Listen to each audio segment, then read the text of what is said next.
It's been a while since the war in Gaza started, and looks like we started to forget some of the things that we discussed in the beginning.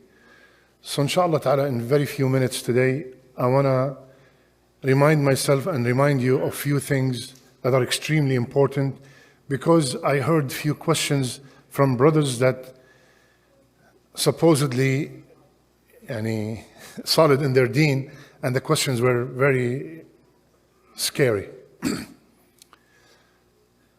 100 days of destruction, 100 days of genocide, 100 days of shelling and bombing, 100 days of babies and children being killed. Where is Allah? Where is Allah in all this? Aren't these Muslims? Aren't these people who say La ilaha illallah? Aren't these people mujahideen? They gave up their life and their belongings fi sabilillah. Where is the help of Allah Azza wa Jal? Why He does not send angels to fight with them? Why He does not shake the earth under the enemy? Why He does not send an earthquake, a flood, a strike, a sayha? Why? Where is Allah in all this? Where is Allah? Why nothing is happening? And on the other side, millions of Muslims crying every single night, begging Allah, making dua.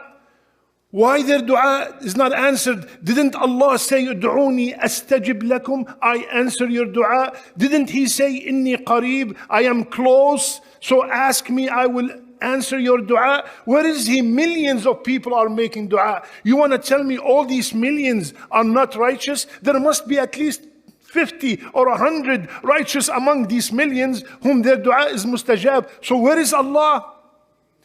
Why the help is not coming still now? It's over 100 days. What's going on? Where is the wisdom of having babies being killed and slaughtered? Where is the wisdom in that? Tell me. These are some of the questions that some people are asking. And they are extremely, extremely dangerous questions. Very dangerous questions. First, if you want to follow this criteria, then where is Allah when Fir'aun was slaughtering babies for years? Where is Allah when the Tatar came and spread corruption over earth? Where is Allah when the Crusaders came and made mass destruction? Where is Allah when the people of the Ukhdud were thrown alive in the fire? Where is Allah when Yasir being tortured and Rasulullah ﷺ is watching? If you want to use this kind of line of thinking, then where is Allah in all that in the history? And the shaitan keeps whispering and whispering until he makes us doubt, number one, the wisdom of Allah. Number two, the justice of Allah. And he might also make us doubt the mercy of Allah. What kind of merciful God is this that let babies this happen to them? And he might even, unfortunately, reach a level that he might make people doubt the existence of Allah. Where is Allah in all this? And you will be surprised to know that unfortunately this is happening. There are people asking these questions. And that's why we are, alhamdulillah, Rabbil Alameen, constantly reminding ourselves. So, what is the answer? Of course, it's a very long answer, but very, very brief. Number one, وَلَوْ شَاءَ اللَّهُ مَا فَعَلُوهَا. No baby, no woman, no man that died without the permission of Allah Azza wa Jal. This is the aqeedah of every mu'min. Nothing happens without His permission. If Allah said in the Quran, لَوْ شَاءَ اللَّهُ مَا فَعَلُوهُ. If Allah wished, none of that would take place. If Allah wished, 24 hours, all is over. You see, there are two kinds of victory. There are many kinds of victory, but the victory that we want is one of two kinds. The victory that we want. وأخرى تحبونها, the one that you love. نصر من الله وفتح قريب. This is what you love. That's the victory that you want, which is one of two. And this is what happened in the history. Either Allah subhanahu wa ta'ala actually defeat the enemy, like Badr. Actually, they were defeated. And this is what we want to see, right? This is what we think, that this is the only victory. And the second is Allah subhanahu wa ta'ala take the messenger out of the city. And then what happened? Destroys the city, right? Took Nuh alayhi salam out, then the flood took place. Took Lut out, and then the villages upside down. This is what we want to see. But this is not the only victory. This victory needs a lot of work. When they won in Badr, that was all the Muslims at that time. They participated in the war. Are they all the Muslims are participating? That's number one. Number two,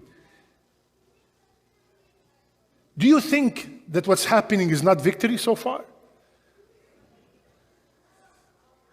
All the superpowers on earth are fighting a small city, 140 square miles, for 100 days. The superpowers on earth, you want to tell me there's no divine intervention when a mujahid takes a bomb and goes to a tank full with sensors and no one can see him, and he puts it right there? That's not victory?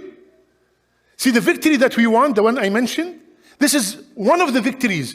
But what we are seeing right now is the real victory. What is the real victory in Islam? Just one of the stories, many of them. The story of the surah that we all know by heart, Surah Yasin. In Surah Yasin, Allah mentioned the mu'min of Al Yasin. The mu'min of Al Yasin, long story. There was a village, Allah subhanahu wa ta'ala sent a messenger, then he supported them by two more, 3 messengers in one village, and they did not listen to them, and they accused them of things. And then, وَجَاءَ مِنْ أَقْصَى الْمَدِينَةِ رَجُلٌ يَسْعَى. Then a man came and told the people, please follow the Mursalun. They're not asking you for any money, for anything, just they want you to come close to Allah. What did they do to him? They beat him so bad. In one of the narrations, the bones changed their spots. They beat him so bad till he died. Now I'm watching from outside and I'm seeing somebody beaten till he died. This is to me loss. He lost. He lost. What did Allah say? قِيلَ ادْخُلِ الْجَنَّةِ. Allahu Akbar. Right away, Allah subhanahu wa ta'ala said, he is from the people of Jannah. Isn't this our goal? Isn't this the actual success? وَمَنْ زُحْزِحَ عَنِ النَّارِ وَأُدْخِلَ الْجَنَّةِ فَقَدْ فَازَ. This is the whole victory, is to be removed from the hellfire and enter Jannah. To me, I'm seeing somebody beaten and died. He lost. Allah said, قِيلَ ادْخُلِ الْجَنَّةِ. Instantly, قَالَ يَا لَيْتَ قَوْمِي يَعْلَمُونَ. Subhanallah. What kind of heart this man had. When he entered Jannah, with all the beauty of Jannah, all he was thinking about, I wish my people knew. And Allah then called him Mukrameen. He became honorable. So why didn't Allah honor him before? Subhanallah. So the real victory is to die as a Muslim. To die without any doubt in your heart. To die believing in Allah Azza wa Jal and in His Prophet. This is the victory. لو شاء الله ما فعلوا. Third or fourth. لا يسأل عما يفعل وهم يسألون. Allah cannot be questioned.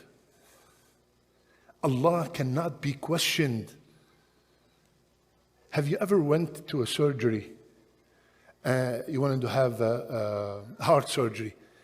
And did you tell the surgeon, excuse me, do not cut here, cut here. The surgeon will look at you and say, Naam Habibi, who are you?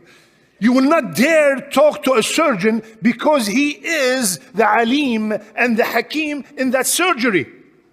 You do not dare talk to him. Tell him, don't cut here, don't cut this, don't put this, don't put that. You don't ask him any questions. You don't tell him what to do.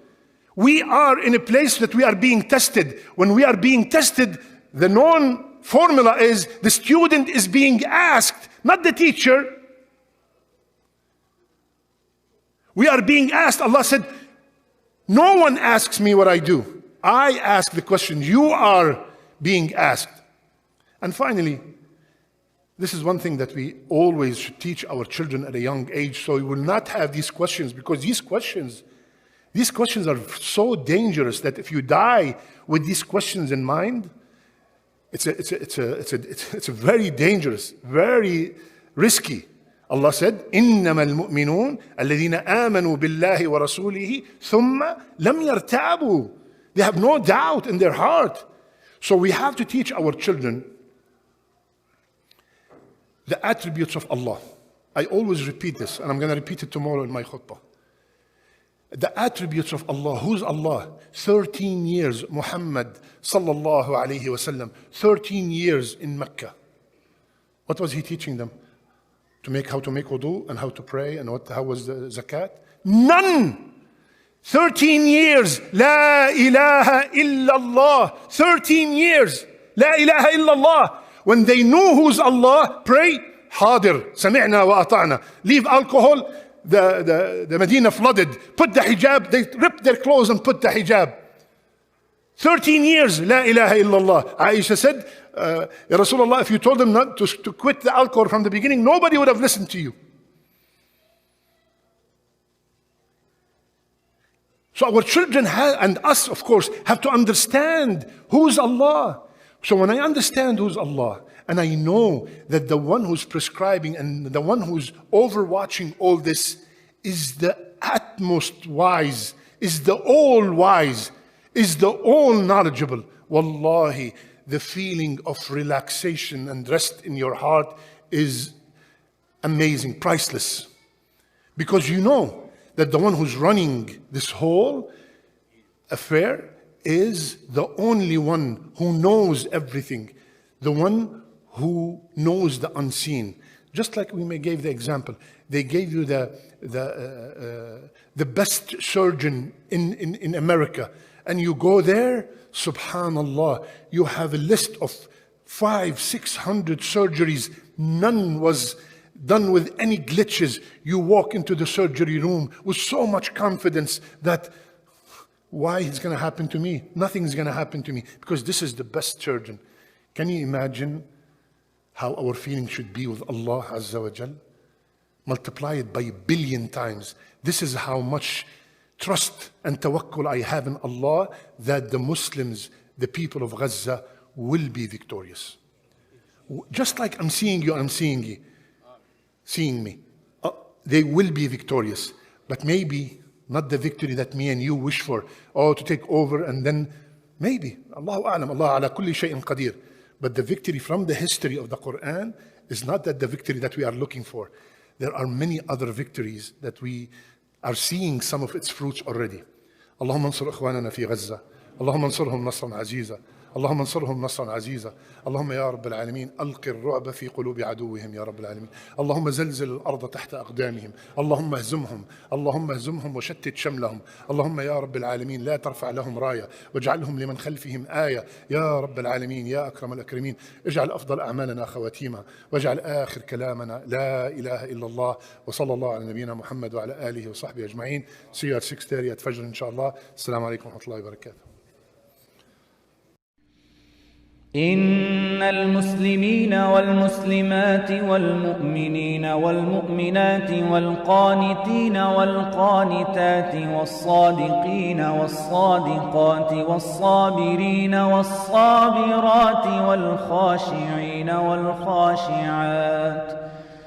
والخاشعين والخاشعات والمتصدقين والمتصدقات والصائمين والصائمات والحافظين فروجهم والحافظات والذاكرين الله كثيرا والذاكرات أعد الله لهم مغفرة وأجرا عظيما.